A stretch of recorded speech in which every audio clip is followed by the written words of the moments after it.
Thunder crackles loudly outside as lightning flashes, each burst briefly illuminating the library in a shocking, intense light.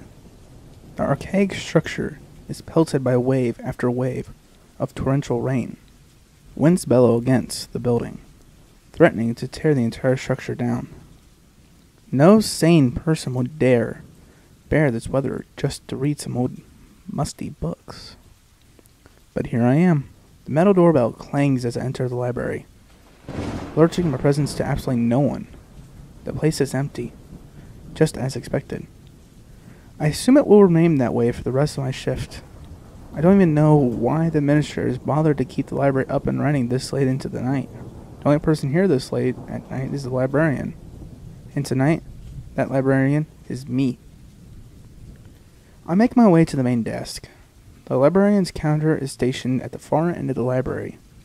Every step I take causes creaks in the hardwood floor that reverberates throughout the entire building.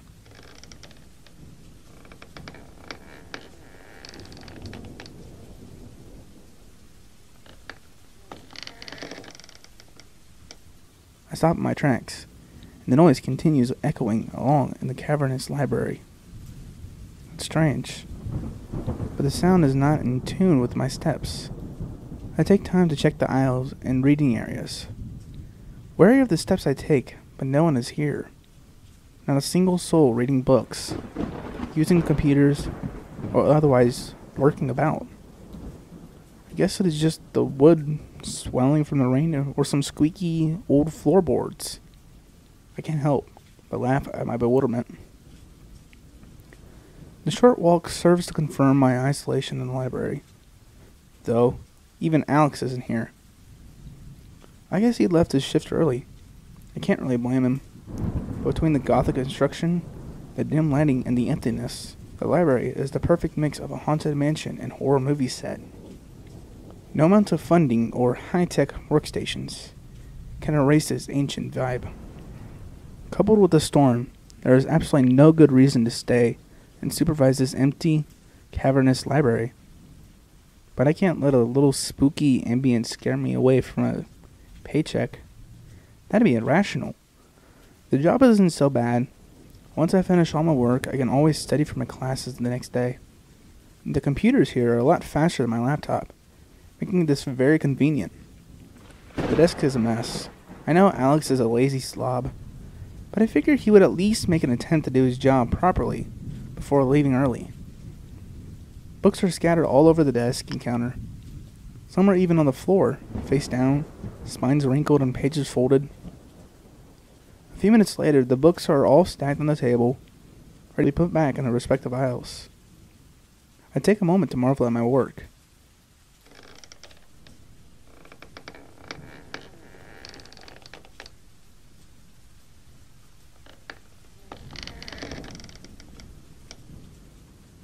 I guess I was wrong. Someone is in the library, each creaking step confirming the fact. Maybe I didn't check hard enough. Anyway, that is signal enough to continue working, or at least look like I am. I gather up the books and place them on the cart, beginning the dull job of returning them to their shelves. As I place a book after book on the shelves, I can't help but wrinkle my nose. It's slight, but I know my imagination can't be so powerful as to just conjure it up. The smell of fish. Fish that has been rotting in stagnant water for days. I wonder if the other guy can smell it too, and feel embarrassed if he does. Still, I am a librarian, not a janitor. My job is done, and I figure I could start on the philosophy essay I have due next week. I boot up the computer, and as a familiar Windows startup tune plays, I notice the book. It's placed in the corner of my desk, standing up on its bottom edge. Strange. I swear I didn't leave any books behind. Stranger still, it is a stripped book. It has no cover. Technically, it is illegal to own one, as books are usually shipped to be pulped and recycled. Perhaps the guy who entered thought he could leave this here as a donation. I can still hear creaking in the distance. He must still be here. If I run into him, I'll be sure to ask. I grab the book. The pages are clearly old, crisp, and yellowed. There is no indication whatsoever of what the book is or who wrote it. I'm not exactly excited to start my essay. I began reading it. This book is all that remembers of H.C. What a coincidence. My name is Harvey Cooper, I laugh, who was flayed alive on the 17th day of September. I humor the book and check today's date. A feeling like falling when you're just about to sleep. An involuntary twitch that jolts you awake. He is this book, and its entity may be connected with him through its touch. A chill runs down my spine, but I still can't suppress a chuckle. It's just a book after all. Whatever is written here is probably just sheer coincidence. I just hope the coincidences end there. Each turn of the page dissipates whatever hope I have bit by bit. Each page I read sinks my gut a little bit deeper. The hairs on the back of my neck threaten to rip away from my skin. This is all too chilling, too coincidental. The first chapter begins with the first time I decided to work here, back when I was a freshman some 3 years ago.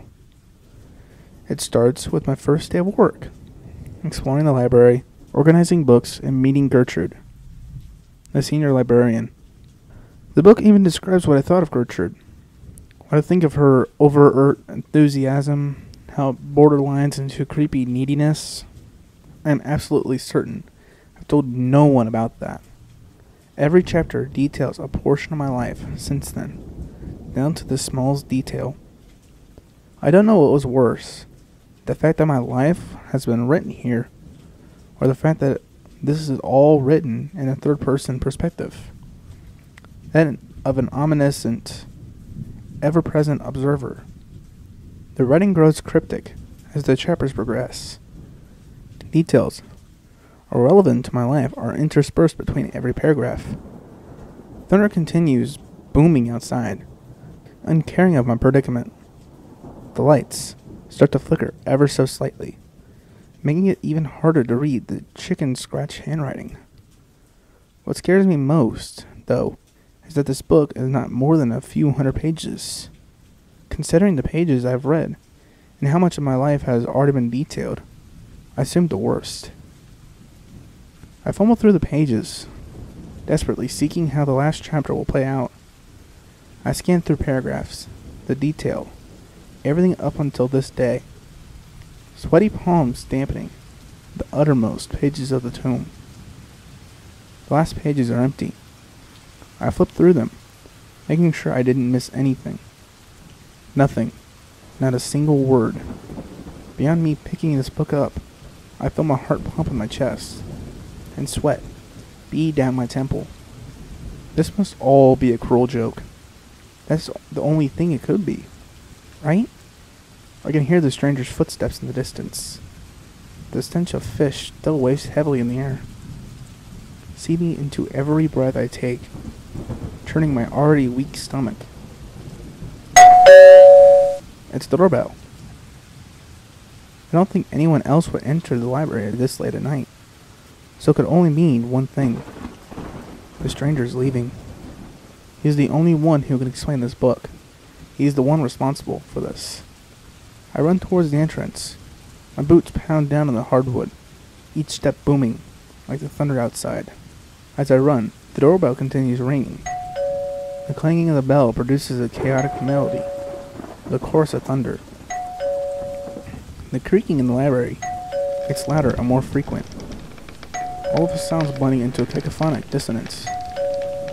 Everything climaxes into a harsh crescendo, a terrible symphony orchestrated by storm and fear.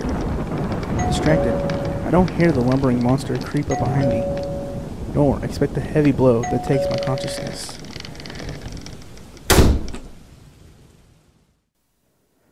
My head throbs, waves of pain shooting throughout my body. I can still smell the all too familiar stench of rot and strangely musty paper. The odor serves to exacerbate my pain. My eyes are blurred, hazy figures, indistinct objects filling my vision. I try rubbing them, but my arms are paralyzed, immobile. Thick leather belts hold them in place. Old supple leather beginning to rub my skin raw. To my horror, my legs are similarly restrained. I struggle vainly against the restraints, until I realize I am not alone in the room. He sits at the corner, writing under the luminescence of a dying light bulb. His hands are a flurry of disgusting movement. They're like gnarled branches, knotted at the joints with the rigidity of bark. The cracks and groans of abused ligaments and joints are audible through the furious scratching of pen on paper. It is like the buzzing of hornets, an aggressive and foreboding white noise, made even worse knowing that he is writing in my book. The coverless pages lay flat and wrinkled on the table, squished under his forceful writing. I try to call out to him. I plead. I beg. My throat tears out my screams. I cry out words with increasing volume and desperation until my voice begins to wane. I could taste iron on my dried tongue, and specks of blood shot out of my mouth. I tried to scream louder, hoping someone might save me, but mere silence escapes my gaping mouth. There is no reaction from him. There is only the persistent sound of words being written on paper. It is no use. He has the pen, and I am his story. His shadow, a distorted projection of his monstrous silhouette, dances against the flickering bulb. As it continues, one thought lingers. How does he want my story to end? Harvey screams. He cries. He pleads. It does me no pleasure to hear his voice tone raw by his English. He uses words to try and delay his inevitable demise. But alas, words are what bind him to his fate. The futility of his being causes Harvey to seek other means to survive. Bound to the table, he looks desperately around the room. He sees the multitudes of leather-bound books. Hundreds and thousands of volumes fill the room. The smell of ancient pages and deteriorating binding, creating an oppressive and suffocating atmosphere. He sees vats of unknown liquid, dust obscuring the contents inside. He smells smoke above the multitude of odors and sees a cauldron, black and clearly well used, hanging above glowing embers. He sees needles, spools of string, and various wooden instruments, tools so mundane that it sticks out in the eerie dungeon. Yet these are not what catches his attention. His eyes lock on his friend, Alex, who stares blankly into the ceiling, mouth agape, eyes frozen in a silent expression of fear.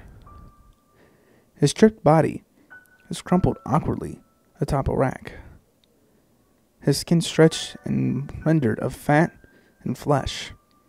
It still drops with soap and water, the skin cleaner than it ever was alive.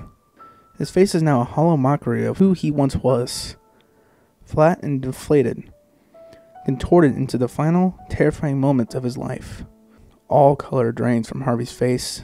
He does not understand. The shock is too much to handle. His physique shatters like broken glass. His head drops in resignation, its weight hanging heavily on his neck. He does not notice me rise slowly from my chair, nor does he notice my laborious approach. A quick and decisive flick of the wrist severs his throat, a movement perfected and well practiced. The claws cut deep, and his clothes are dyed a deep shade of crimson. Harvey struggles to glance up through the pain and blood loss. Taking one last glimpse of his captor, his eyes betray one final wave of terror and regret before going blank. The last vestiges of his life slowly dripping from his throat. The creature carefully stretches the new hide on the rack, handling it like a mother placing her baby in a crib. It has been removed perfectly, artfully, the skinning done as easily as peeling a banana. The hide glistens with fat and blood. impurities and imperfections that must be cleansed. His brain boils in the cauldron, the solution to soak the soft flesh. The corpse is left on the table, a lifeless husk left without skin.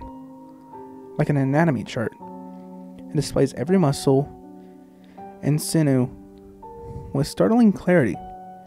The skin is so perfectly removed that whatever beneath is left intact. Its face is left in a macabre state. Eyes wide in shock, and mouth twisted in a toothy grin.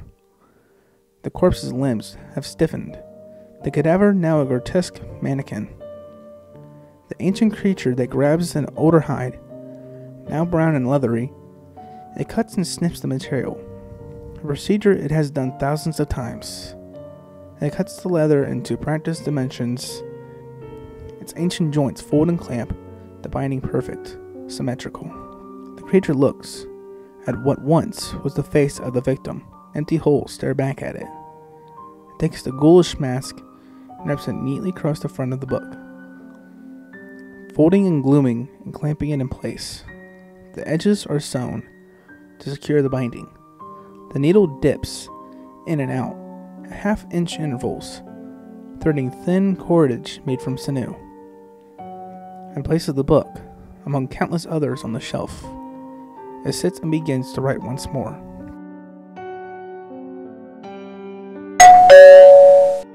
Gertrude enters the library, the familiar scent of old and musky books immediately filling her nose. She notices the silence in the library, the stillness. The strange odor of running fish creeps up, subtle and quickly dissipating. She reaches her desk and finds it organized. The books returned and filed correctly. Harvey was always a good worker. She sighs, and knows she'll have to find more help yet again. She's old now. She wonders how much of her book has yet to be written.